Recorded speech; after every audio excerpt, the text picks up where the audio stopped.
Bien, hablaremos de dos adivinos de la mitología clásica.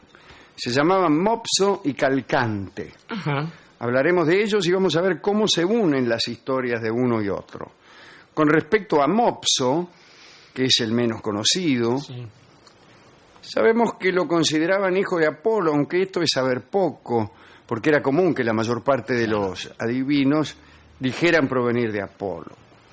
Sin embargo, otras veces se presenta a Mopso como nieto de Tiresias, hijo de Manto, una muchacha que tenía el don profético y que era hija nada menos que de Tiresias, ¿recuerda? Sí, sí. El más célebre probablemente de todos los magos de la antigüedad clásica, El que o de pisaba- los mitos clásicos, que pisaba mejor serpientes decir, y todo esto. aquel que cambió varias veces de sexo, etcétera. Bien, era nieto entonces de Tiresias este Mopso. Parece que después de la muerte de Tiresias, Manto, la hija del mago, permaneció largo tiempo en Delfos, dedicada a perfeccionarse en el arte adivinatorio, e incluso desempeñando la función de sibila, ahí mismo en el oráculo.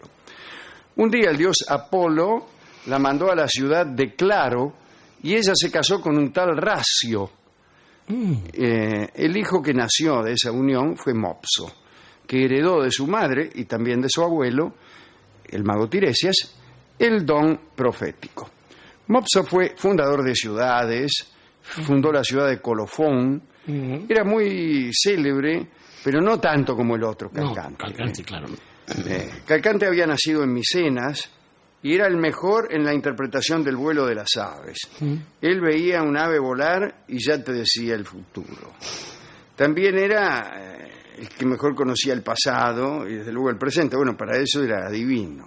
Fue el augur titular de la expedición griega contra Troya. Ajá. En todos los momentos importantes de la guerra y de su preparación aparecía una profecía de Calcante. Cuando estuvo a punto de detonarse la guerra de Troya, Tetis, la mamá de Aquiles, Sí. advirtió a su hijo que si iba a la guerra moriría. Y ahí apareció la opinión de Calcante, que entre dos posibilidades que se le ofrecían, una vida corta y gloriosa, o una vida larga pero sin gloria, Aquiles, digamos. claro, Aquiles eligió convertirse en un héroe Claro. y marchó a Troya. Sin embargo, los poetas trágicos citan esta historia de manera muy diferente. Dicen que un oráculo había vaticinado a Tetis que Aquiles moriría en la guerra. Entonces, para evitar que lo incorporaran, Tetis intentó ocultar a su hijo vistiéndolo de doncella y escondiéndolo en la corte del rey Licómedes de Ciro. Aquí Aquiles pasó 9 años escondido, ni uno menos. Ahí fue donde se hacía llamar Pirra, la rubia. La rubia, claro. Pero el disfraz fue inútil. Fue inútil porque hubo alguien muy astuto que pasó por la corte del rey Licomedes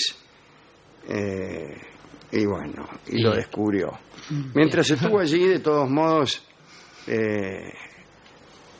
Aquiles había tomado por costumbre seducir a algunas amiguitas de ella misma, Sí. haciéndose pasar primero por la rubia y después por un caballero. Pero bueno, como dijimos, apareció Ulises por allí. Y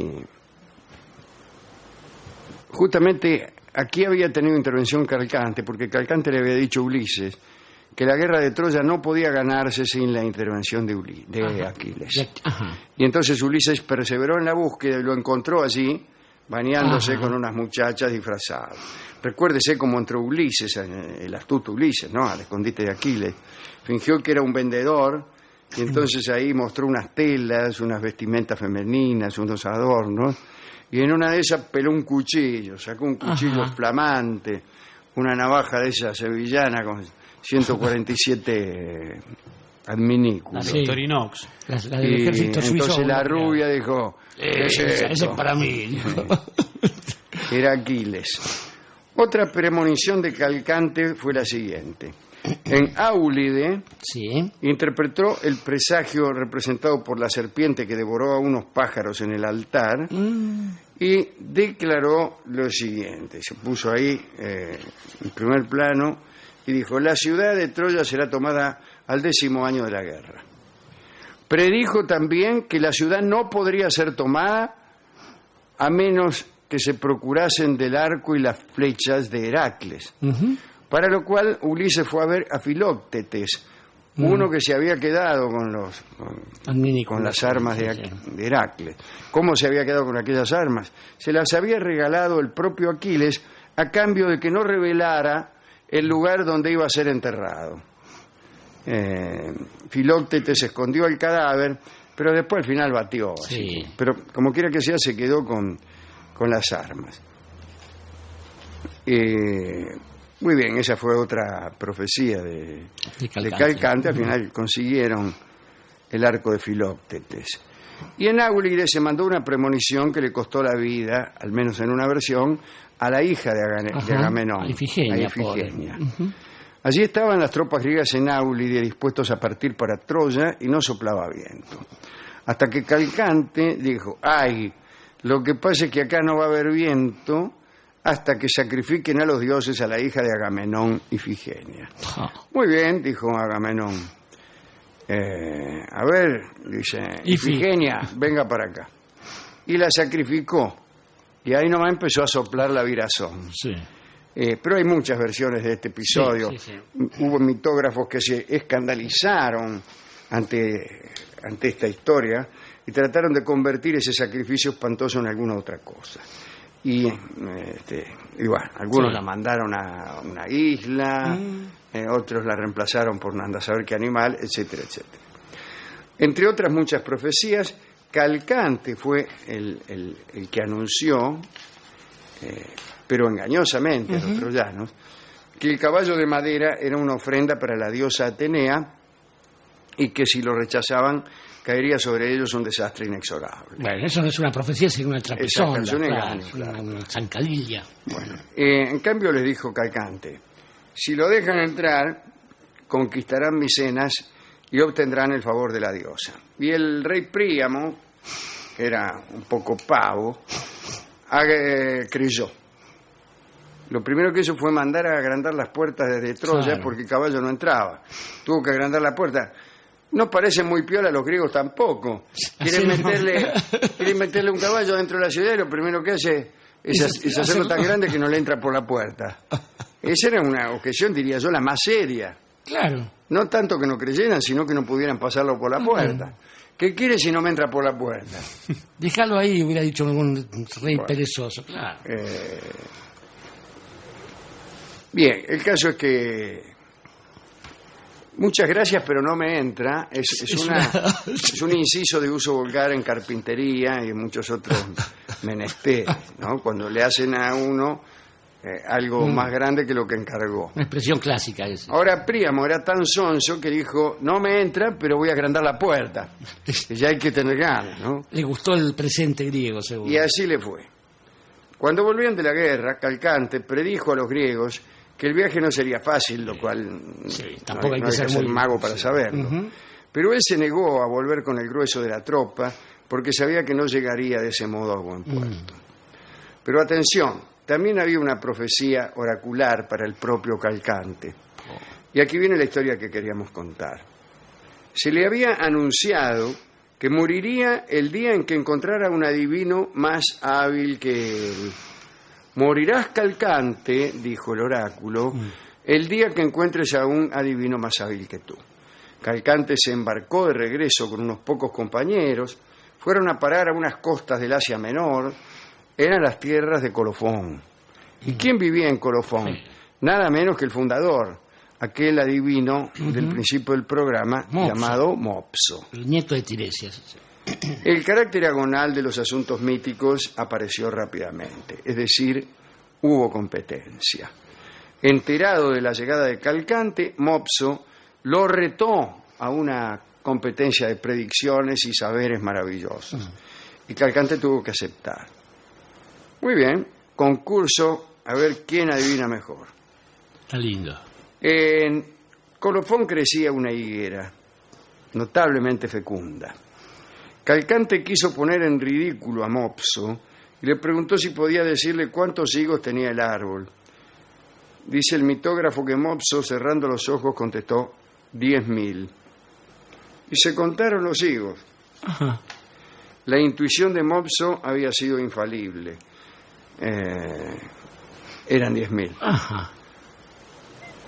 Le tocaba el turno a Mopso. Dice, para bajar de miles a cantidades menores, ¿podría usted decirme, le dijo Mopso, ¿no?, a Calcante, cuántas crías hay en el vientre de esa chancha preñada? ¿No? Señaló una chancha preñada. Es de esperar. ¿Cuántas de cada sexo parirá y cuándo? Me parecía notablemente más fácil, ¿no? Sí, claro. Al menos parecía más difícil acertar de casualidad. Parecía más fácil acertar de casualidad en este claro, caso. eso es. Calcante respondió, parirá 8 chanchitos, todos machos, y los parirá dentro de 9 días. Algunos dicen que Calcante contestó eso con la esperanza de poder irse antes de que pariera la chancha. Claro. La chancha, claro, Pero los bueno. 20 y los 9 chanchitos. Mopso dijo, yo soy de otra opinión.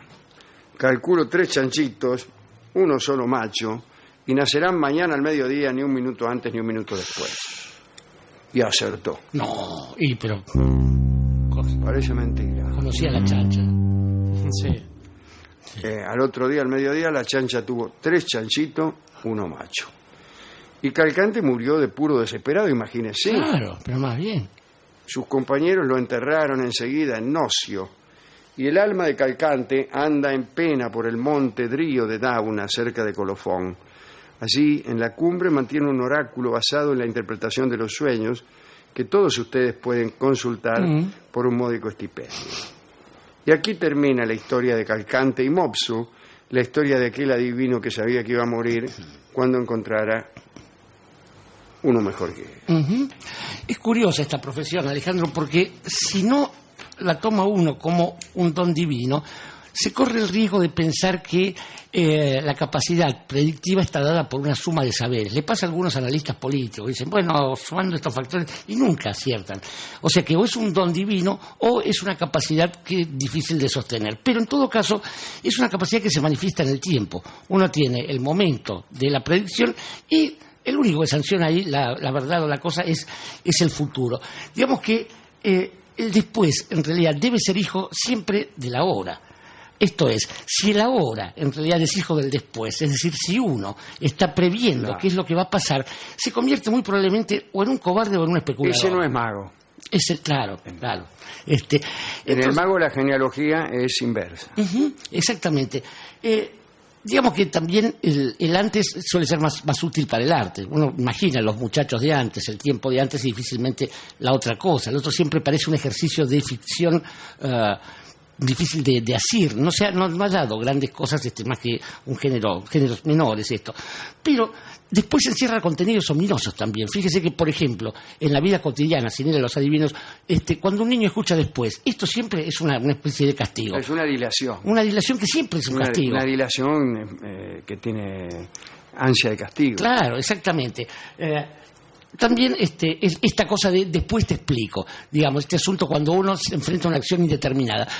De modo que quizás lo mejor que puede decir uno que no ha sido dotado con la paciencia. Claro, ni la paciencia ni el don de la profecía es aquella letra también de un tango. Después, ¿qué importa del después? Digamos, en todo caso, la única palabra que no me gusta decir es después.